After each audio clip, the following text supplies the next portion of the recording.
Okay, LG के features देखो,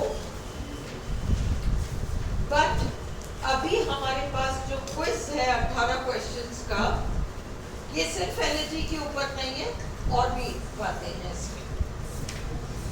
LG के बारे में केवल इस शीट में मैंने जो आपको 8 पॉइंट्स दिए हैं, ये याद रख लो बस। एलजी क्या होता है? अ पोएम ऑफ मोर्निंग और लैमेंटेशन, शोक विलाप की कविता।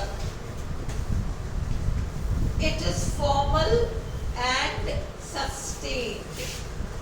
औपचारिक पोएम होती है, फॉर्मल, औपचारिक मतलब उसका स्वर ऐसी लापरवाही वाला नहीं होता, गरिमापूर्ण और सस्टेन्ड, एक ऊंचा उठा हुआ स्वर, एक ऊंचा उठा हुआ गरिमापूर्ण स्वर, सस्टेन्ड। ये बहुत इंपॉर्टेंट पॉइंट है, थर्ड वाला, एलजी के बारे में। किस पोएम का मूल्यांकन उसके विषय वस्तु के वजह से किया जाता है। मीटर, राइम, स्टैंजा, ये सब इसमें नहीं देखा जाता है, भले ही कोई भी स्टैंजा हो, किसी भी तरह का हो, बस उसका विषय वस्तु शोक विलाप होना चाहिए। इट इज जज्ड, इसका मूल्यांकन किया जाता है bye it's theme and subject matter, इसका विषय क्या है, सब्जेक्ट क्या है, टॉपिक क्या है। तो वो लॉस, मृत्यु, शोक विलाप, ये है, तो फिर ये एलजी है। And not by its metre और स्टैंजा फॉर्म, इसका मीटर क्या है, इसका स्टैंजा फॉर्म क्या है, ये सब नहीं देखा जाता। It ends on a hopeful note along with consolation. उम्मीद के स्वर पर खत्म होता है along with consolation. एंड में सांत्वना देने वाली बात आती है। It explores questions related to death and mortality. मृत्यु, mortality, मनुष्य नश्वर है, इन विषयों के बारे में विचार प्रकट किए जाते हैं एलजी में। It has originated from the Greek word elegos. यूनानी शब्द एलेगोस से आया है एलजी। पैस्टोरल एलजी नाम की चीज होती है, हमने सब क्लास में कर रखा है। ग्रामीण परिवेश के बारे में एलजी, जिसमें मरने वाले को भी एक गडरिया बताया जाता है, और उस मरने वाले की मौत पर रोने वाले जितने लोग हैं उनको भी गडरिया बताया जाता है। A pastoral elegy is about shepherds and rural surroundings. गडरियों के बारे में और ग्रामीण परिवेश की कविता होती है। The dead person, मरा हुआ व्यक्ति, साथ में रोने वाले व्यक्ति, and the mourners, विलाप करने वाले व्यक्ति, are treated as shepherds. उन्हें शेपर्ड्स ही माना जाता है। अब हम क्विज कर रहे हैं, 18 क्वेश्चंस हैं।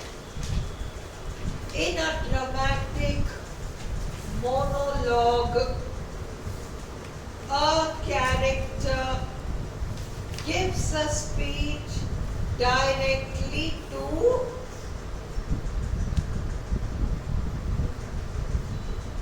क्या है?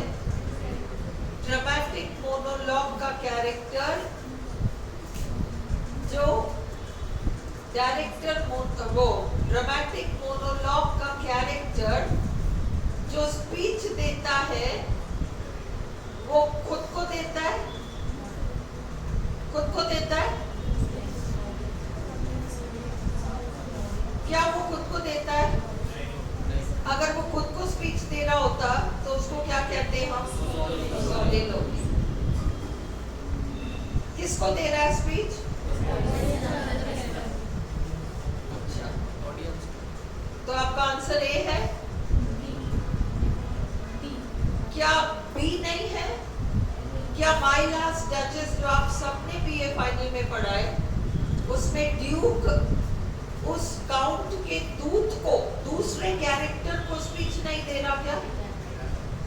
देता है ना।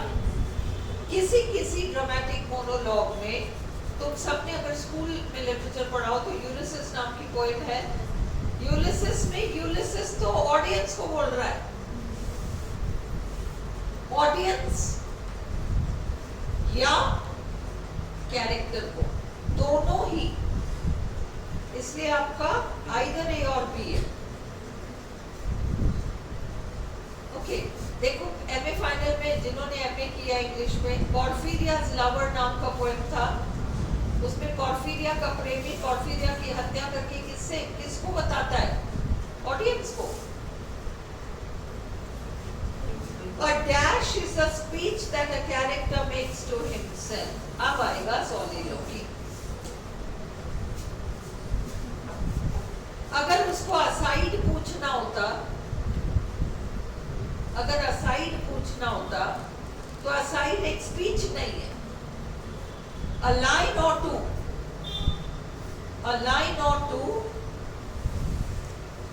spoken to himself or the audience, not to the character. Aside की परिभाषा क्या है?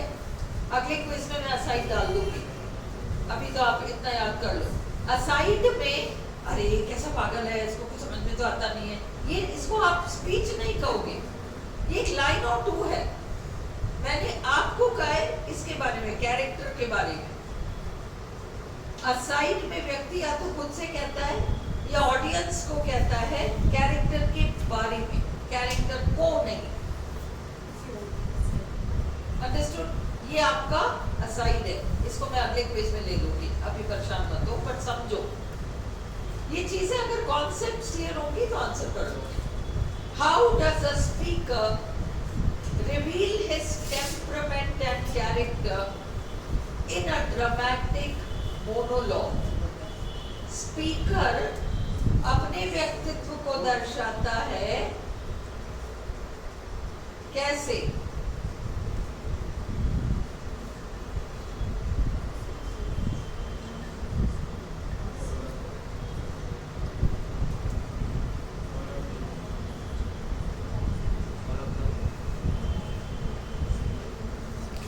All the above. कौन से ड्रामेटिक मोनोलॉग में गाना गाया है और कौन से ड्रामेटिक मोनोलॉग में नाचा भी है, गाया भी है? Only through his speech. Only through his speech. The dramatic monologue is chiefly associated with Robert Browning. Which poetic dramatic device is similar to dramatic monologue? Which poetic dramatic device is similar to dramatic monologue?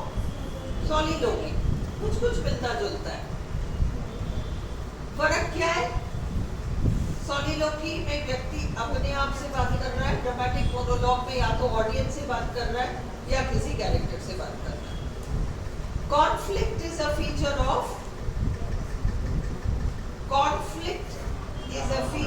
drama। मैंने आपको class में बताया था कि hero heroine से मिला, दोनों ने प्यार किया, दोनों ने शादी करी, ये तो स्टोरी हो गई। पर हीरो ने हीरोइन से प्यार किया, दोनों शादी करना चाहते थे, फिर माँ बापों ने मना कर दिया, फिर ऐसा हुआ, फिर वैसा हुआ, ये कॉन्फ्लिक्ट है, ये ड्रामा है। The Petrarchan sonnet is also known as Italian sonnet. A curtal sonnet is a poem of 10.5 lines. किसका नाम जुड़ा हुआ है कर्टल सोनेट से?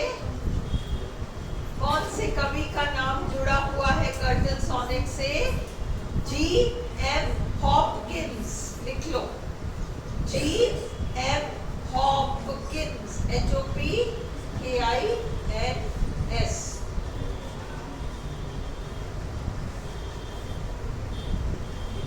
साढ़े 10 line. The Italian sonnet usually contains an octave sestet. A Shakespearean sonnet contains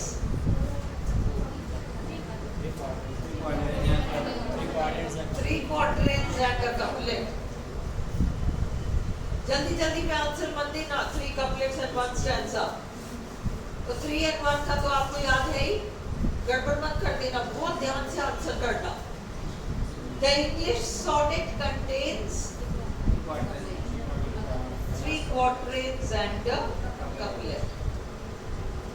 अच्छा, किसी को याद है मैंने क्या बताया था? 7 couplets वाला स्टैंजा कौन है, सोनेट कौन सा है?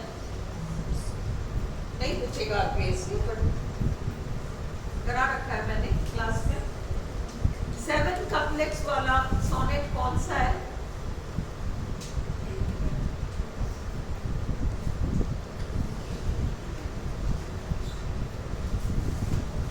रिल्कियन सोनेट, रिल्कियन, RILKEAN। नहीं पूछेगा आरपीएससी, डोंट वरी। चलो, an elegy is a sad poem about death or loss। An elegy usually gives expression to feeling of loss। Which of the following is not a characteristic of an elegy? मैंने आपको ऊपर वो features दे दिए। It is a poem of mourning or lamentation, हाँ बिल्कुल। It is formal and sustained, हाँ बिल्कुल। It is judged by its theme and subject matter and not by its meter or stanza form। बिल्कुल है ना, उसके metre और stanza form से उसका मूल्यांकन नहीं होता।